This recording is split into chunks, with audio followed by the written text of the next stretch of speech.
Duh, mumet gak sih? Kalau mau nolong rakyat jangan setengah-setengah gitu dong Pak Presiden. PMK itu tidak akan menganulir undang-undang pada prinsipnya. Jadi harus dibatalkan dengan aturan setingkat atau dengan perpu. Kalau cuma PMK gini sih bisa berubah sewaktu-waktu. Pedagang ini udah siap-siap naikin. Bahkan sebagian udah naikin harganya. Alih-alih pemerintah ingin menjadi pahlawan di last minute PPN 12%, statement pemerintah ini justru tidak berguna. Satu-satunya perubahan kebijakan lo ini bisa ngaruh adalah dengan cara lo keliling Indonesia, lo ngomong ke semua penjual-penjual, ke semua orang-orang finance, bilang bahwa nggak jadi, tolong turunin lagi harga lo. Gue bingung ya sama pemerintah tuh kenapa bikin kebijakan tuh nggak jelas. Ya gue bersyukur PPN nggak jadi naik. Cuman kenapa pengumumannya itu bener-bener hamin sekian jam, tinggal berapa jam lagi tanggal 1 Januari tiba-tiba pengumuman gak jadi naik. Terus gue itu kan sangat membingungkan masyarakat, terutama rakyat jelata seperti kita. Assalamualaikum warahmatullahi wabarakatuh. Kembali lagi di channel Prayoga Muhammad. Ya teman-teman semua, akhirnya PPN yang naik 1% menjadi 12% itu ditunda ya, alias tidak jadi kenaikannya, melainkan hanya untuk barang-barang super mewah seperti rumah mewah, kendaraan mewah, jet pribadi dan lain sebagainya. Pokoknya yang intinya sultan-sultan lah yang mampu membelinya gitu. Tapi teman-teman semua, efek dari keramaian ini berakibat kepada rakyat kecil yang dimana mungkin sudah ketakutan karena isu dari naiknya PPN sehingga barang-barang tetap pada naik ya teman-teman semua. Nah, efeknya seperti ini akhirnya. Dan ini sangat disayangkan sekali ya, karena walaupun tidak jadi naik, tetap saja barang-barang naik gitu loh.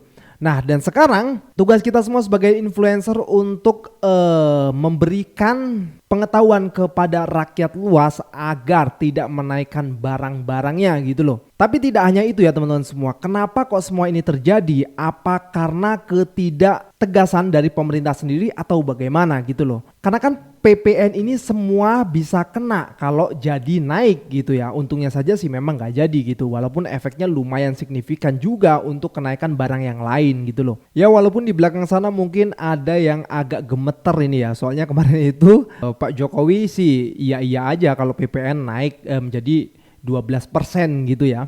Karena beliau sendiri mengatakan ya karena ini sudah ketetapan dari pemerintah ya sudahlah kita ikutin. Tapi Pak Prabowo enggak. Oke teman-teman semua, kita lihat videonya agar kita semua paham ya. Ini dia. PPN 12% jadinya batal apa gimana sih? Kata Presiden Prabowo hanya untuk barang-barang mewah aja nih. Terus diturunkan melalui Peraturan Menteri Keuangan 131 tahun 2024. Jadi untuk barang dan jasa tetap dikenakan PPN 11%. Menurut pasal 3 ayat 3 dihitung dengan 11/12 dikali 12%. Duh, mumet gak sih? Kalau mau nolong rakyat jangan setengah-setengah gitu dong Pak Presiden. PMK itu tidak akan menganulir undang-undang pada prinsipnya. Jadi harus dibatalkan dengan aturan setingkat atau dengan perpu. Kalau cuma PMK gini sih bisa berubah sewaktu-waktu. Nunggu emosi publik lengah dikit. Jadi tolong bantu gue jelasin, apa sih bedanya 11/12 sama 11/100? Jauh bang, ini bedanya jauh bang antara pajak dan juga debat gitu. Beda ya bang ya. Masih aja ke sana ya, 11/100. Sekarang 11/12.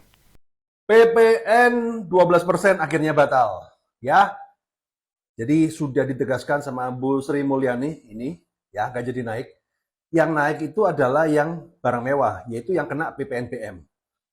Jadi congrats buat rakyat dan juga para influencer yang sudah menyuarakan pembatalan PPN 12%. Cuman masalahnya akan muncul masalah baru. Pedagang ini udah siap-siap naikin. Bahkan sebagian udah naikin harganya.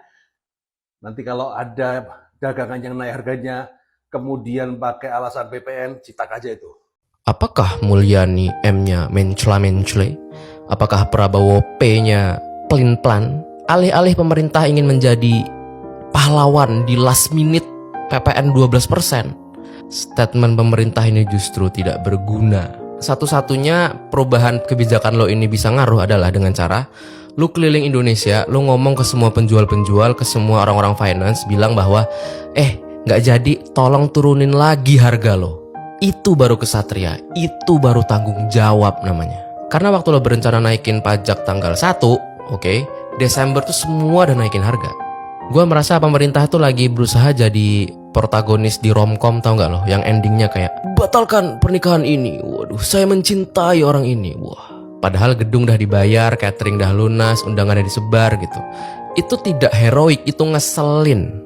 Nah udah gitu, terus mantannya kayak ya mohon maaf gitu. Emang kita belum akad gitu, tapi kita udah dari sebulan yang lalu gitu. Sudah terlambat. Nggak tahu ya, pemerintah itu nganggep PPN itu sama kayak ke puncak kali ya, kayak ke puncak yuk gitu. Terus H-1 kayak nggak jadi kali ya gitu, hujan gitu. Anjir. Kantor-kantor itu terutama finance ya, itu tuh udah bikin sistem PPN 12% tau. Gimana coba, tanggal 1 Januari harus masuk mereka ngerevisi. Ya selamat ya teman-teman ya, pemerintah Anda selama 5 tahun ke depan akan banyak kejutan-kejutan tolol seperti ini. Brace yourself. Pak Prabowo mengakali kenaikan PPN 12% agar tidak memberatkan rakyat. Loh, bukannya PPN harus dinaikkan sesuai amanat undang-undang buatan Pak Jokowi? Itu buktinya Dirjen Pajak bikin list barang-barang kena PPN 12%. Itu dulu ya, jadi Pak Prabowo di malam tahun baru sudah ngasih revisi. Sebelumnya PPN 12% untuk jenis barang yang sama dibedakan berdasarkan level harga. Dan ini sulit untuk mengaturnya, karena pasti ada penjual yang melakukan subsidi silang untuk dagangannya, yang dapat berakibat efek domino kenaikan harga dan membuat inflasi. Akhirnya setelah demo dan koar-koar di sosial media ada hasilnya. Terus PPN 12% itu untuk barang apa? Ini hanya berlaku buat yang mampu beli barang mewah seperti jet pribadi, kapal pesiar, dan rumah mewah. Serta barang lainnya yang sebelumnya kena PPN barang mewah. Terus jadinya PPN nggak naik. Jadi kalau barang itu sebelumnya tidak kena PPN, PPN-nya tetap 0%. Contohnya barang di list ini seperti kebutuhan pokok. Sedangkan barang yang sebelumnya kena PPN 11% tetap 11%. Kenaikan PPN ini juga tidak mempengaruhi metode pembayaran, baik tunai, non-tunai, atau kris. Tapi kok harga-harga barang di pasar pada naik? Ini terjadi karena banyak pedagang yang belum teredukasi karena FOMO ketakutan PPN naik. Jadi tugas kalian share video ini untuk kasih tahu tidak ada kenaikan PPN untuk barang-barang pada umumnya. Emang kalau dipikir-pikir iya juga ya, di last minutes merubah lagi yang kemarin akan ditetapkan gitu. Sementara di kantor-kantor, di usaha-usaha lain sebagainya sudah ada yang menaikkan, ada yang mengatur sistem untuk pajak PPN 12% dan lain sebagainya gitu loh. Ya mau bagaimanapun tetap alhamdulillah sih ya nggak jadi naik gitu. Berarti kan ada efek dari ramainya kemarin, mulai dari demo, speak up di sosial media ya kan, dan lain sebagainya. Tapi apa iya yang kayak gini mau diulangin lagi gitu kan? PPN gak jadi naik. Kalian pasti udah lihat postingan Ibu Sri Mulyani yang ini kan. Dan ini diumumin ya, kayak hamin berapa jam menuju 1 Januari 2025. Gue bingung ya sama pemerintah tuh kenapa bikin kebijakan tuh gak jelas. Ya gue bersyukur PPN gak jadi naik. Cuman kenapa pengumumannya itu bener-bener hamin sekian jam, tinggal berapa jam lagi tanggal 1 Januari tiba-tiba pengumuman gak jadi naik. Terus gue itu kan sangat membingungkan masyarakat, terutama rakyat jelata seperti kita. Emang waktu bikin peraturan gak ada riset yang mendalam atau bikin kajian gitu? Apalagi PPN ini kan berpengaruh sama ratusan juta jiwa masyarakat Indonesia. Harusnya sebelum bikin kebijakan ini ya riset dulu, panggil ahli gimana. Ini kayak ya udah bikin aja dulu, nanti kalau misalnya ada ribut-ribut dari masyarakat ya udah nanti kita pertimbangin, kayak ya udah cek ombak dulu aja gitu. Jadi benar-benar gak ada kepastian hukumnya.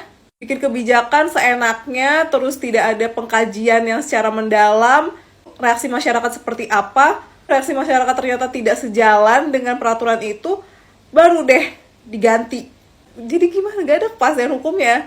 Udah last minute kayak gini, sektor-sektor swasta semua udah bikin penyesuaian harga. Ngerepotin orang banget sumpah. Kenapa dari awal lo gak bikin pengkajian yang bener sih? Ini juga nih admin Gerindra, gue gak habis pikir ya. Masa dia ngomong gini, udah PPN-nya gak naik, stimulusnya tetap jalan, kurang peduli apa Pak Prabowo sama warganya. Kayak, ya itu emang tugasnya Pak Prabowo peduli sama warganya. Apa ya, kesannya tuh kayak warga Indonesia utang budi banget. Terus kayak dipeduliin ya harusnya lo berterima kasih banget. Ya enggak, emang itu tugas mereka. Gak ngerti deh sama logikanya. Nah menurut kalian tentang fenomena ini bagaimana? Coba deh komen. Lama-lama admin Gerindra juga jadi lebay ya. Kemarin dicari-cari netizen tuh soal korupsi 300 triliun, menghilang, tiba-tiba muncul. Terus kasih tuh kata-kata yang epic lah ya.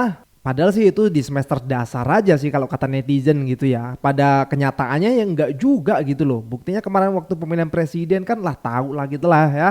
Bagaimana Gibran bisa masuk dan lain sebagainya, itu kan tandanya kan presiden juga bisa mengintervensi bagian lain gitu. Kurang lebih seperti itulah teman-teman semua ya. Terus lagi barusan mbaknya ngomong kan, akun Gerindra mengatakan betapa pedulinya Pak Prabowo dengan rakyatnya. Ya memang harus begitu dong. Namanya presiden. Presiden kan ya harus pedulilah sama rakyatnya. Kalau enggak sih gak jadi presiden. Gimana? Ini logika yang aneh ini. Kocak ini. Apalagi dengan itu influencer dari Amerika tuh yang akhirnya kena bully, kena mental juga dia kan. Kita lanjut. Buzzer dari Amerika ini nggak tahu kalau uang pajak Indonesia bisa buat beli Rubicon. Makanya tema endorse-nya kali ini, pajak bisa mengurangi kesenjangan. Karena nggak tahu kondisi di Indonesia, buzzer ini akhirnya mengarang cerita seperti ini.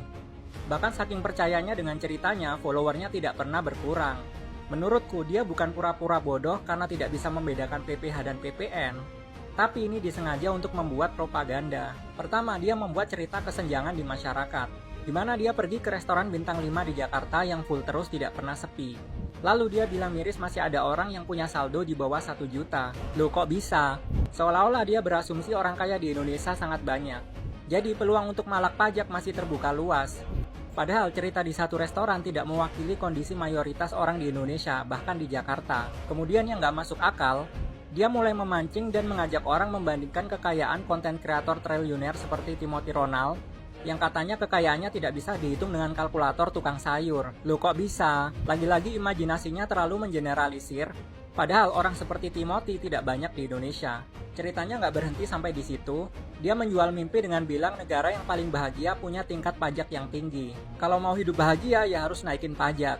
Loh kok bisa? Padahal negara-negara itu bisa bahagia karena koruptornya sedikit.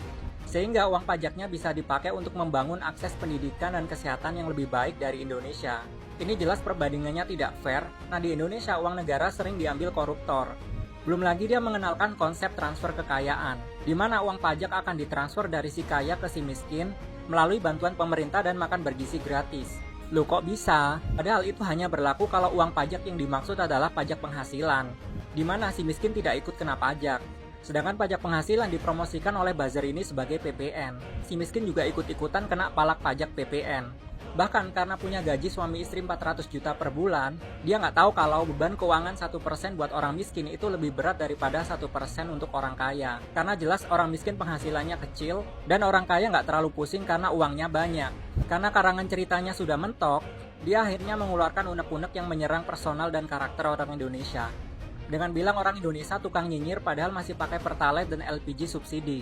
Anehnya 1 juta orang lebih sudah tercuci otaknya dan percaya kalau PPN manfaatnya sama dengan pajak penghasilan atau PPh. Terbukti dia tidak pernah senasib dengan Willy Salim yang followernya sempat berkurang. Jujur ini capek banget karena videonya banyak. Mungkin karena alokasi uang pajak untuk bayar buzzer unlimited. Sekarang kalian tahu kan bagaimana sikap kalian kepada akun yang sering ngomong, lah kok bisa? Dan follow aja lah. Oke teman-teman semua, sekian dari gua Praga Muhammad. Wassalamualaikum warahmatullahi wabarakatuh.